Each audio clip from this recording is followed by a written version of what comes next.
Hello, everyone. Welcome to the Women Are Worthy show.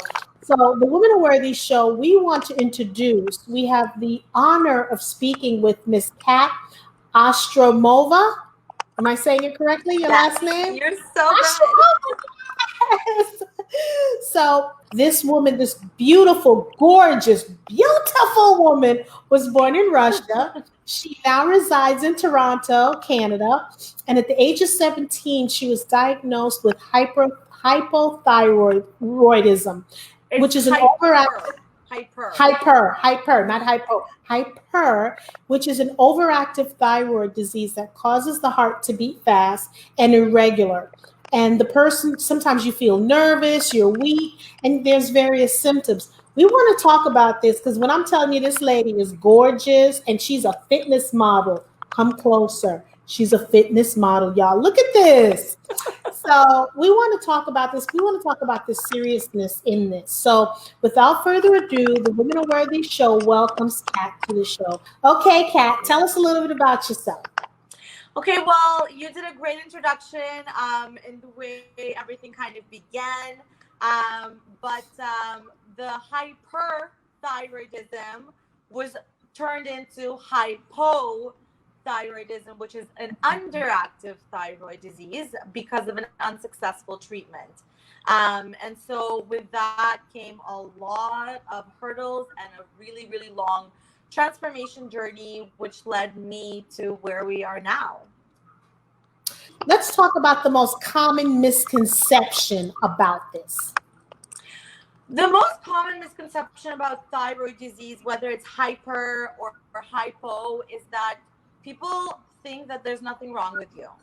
When you say, like, I'm too tired, I am depressed, I have no motivation, I don't want to do this, I just feel really lethargic, they just automatically think you're lazy, right? But they don't understand that there's something going on inside of you. So it's an inside disease rather than an outside. So a lot of people are suffering in silence because no one really understands it.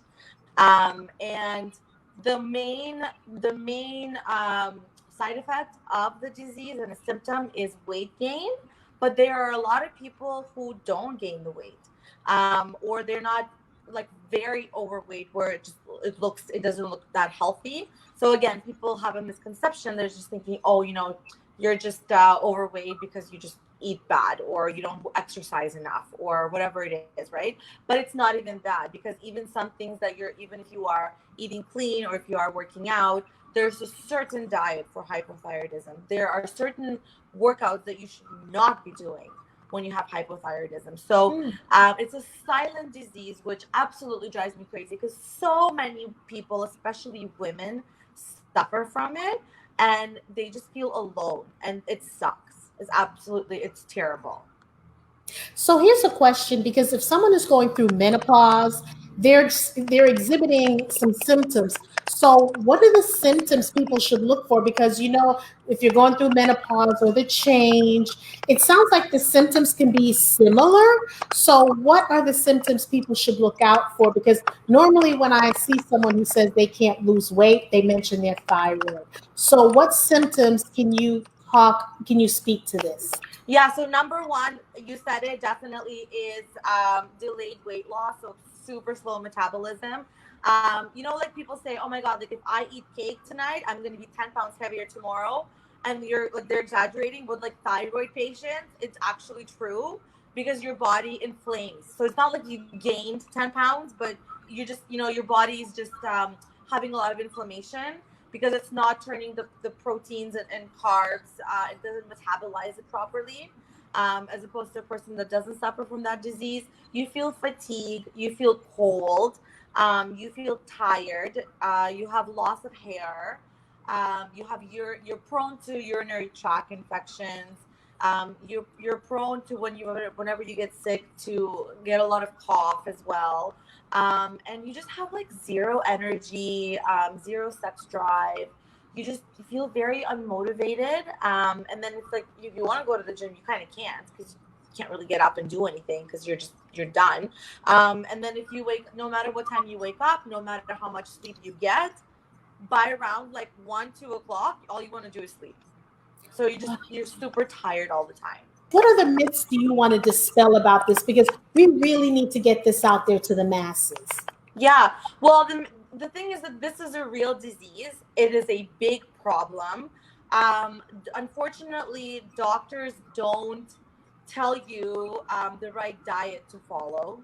They don't tell you the right supplements and vitamins that you should be taking to boost up your immune system, to boost up your thyroid production of the thyroid hormone. They don't tell you on what kind of exercises you should be doing, right? So with that comes a lot of things that you need to be doing aside from just taking a pill, which is called Synthroid, to support the production of your thyroid hormones.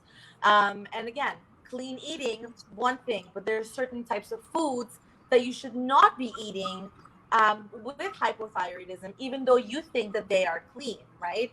Working out, there are certain workouts that you should not be doing when you have hypothyroidism, because you don't want the workout to really exhaust you. You want the workout to give you energy, right? But again, with hypothyroidism, you're already lacking the energy.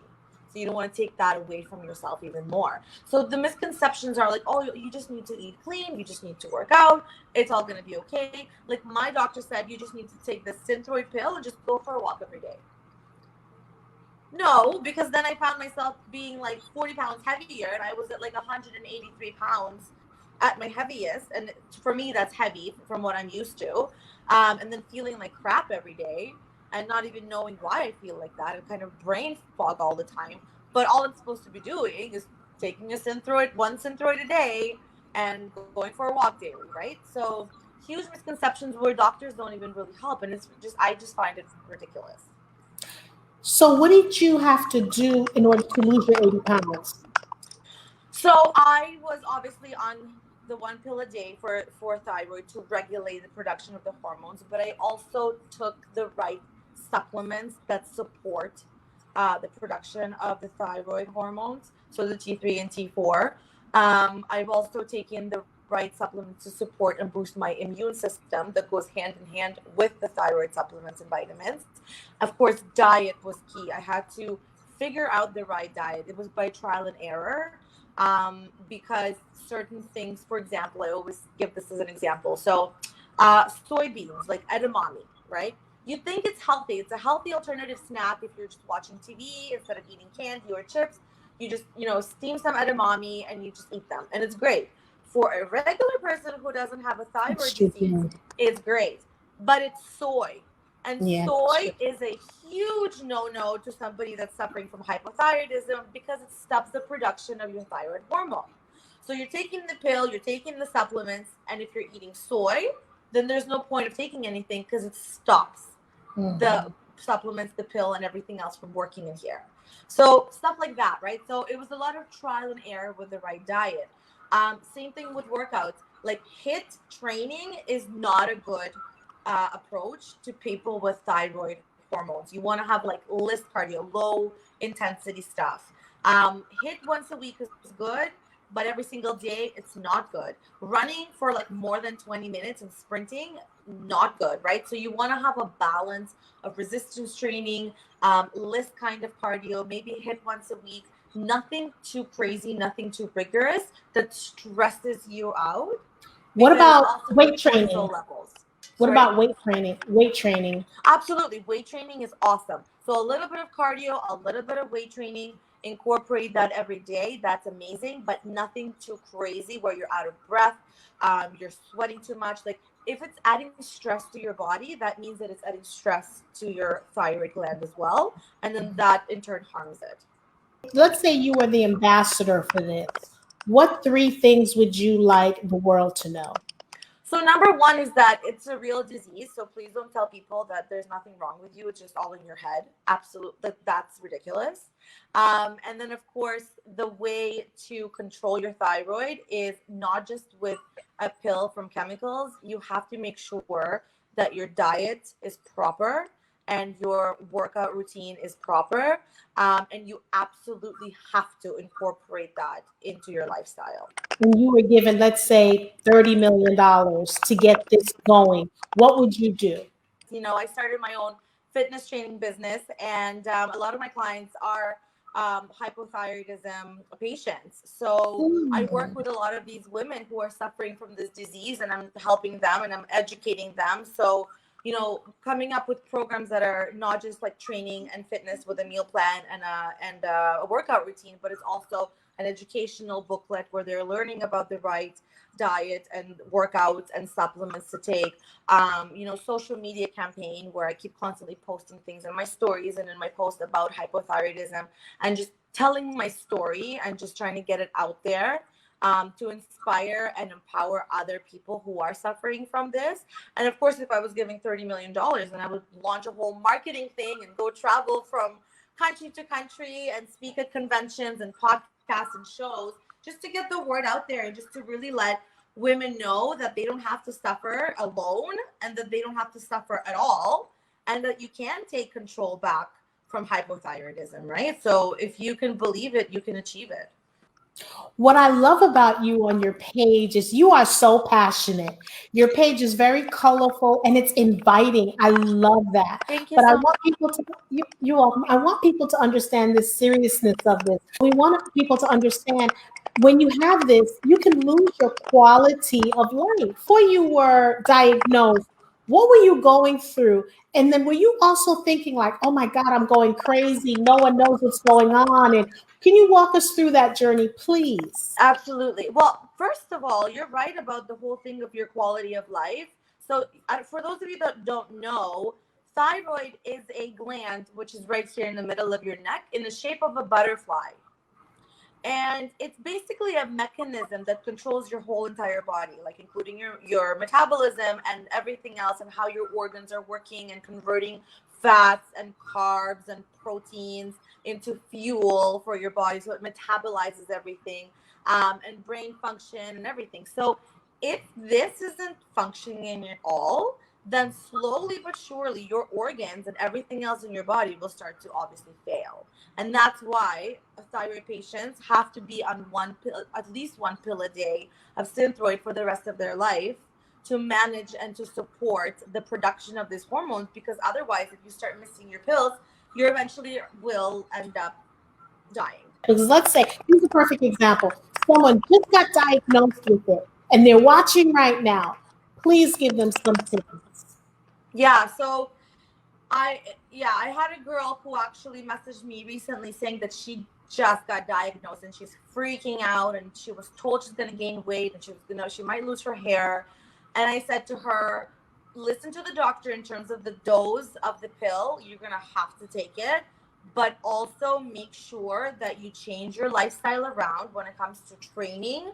So working out not harder but smarter, and eating right for your thyroid, right? Don't wait until it's too late. It's really hard to lose weight. I mean, I'm the definition of that. And so you want to catch it early, and you want to start taking control of it right away, right away. So because the more you wait, the harder it's going to get, and it's like a vortex that's just going to suck you in, right? So Let's say someone's watching right now and they're suffering from that. How can they get in contact with you?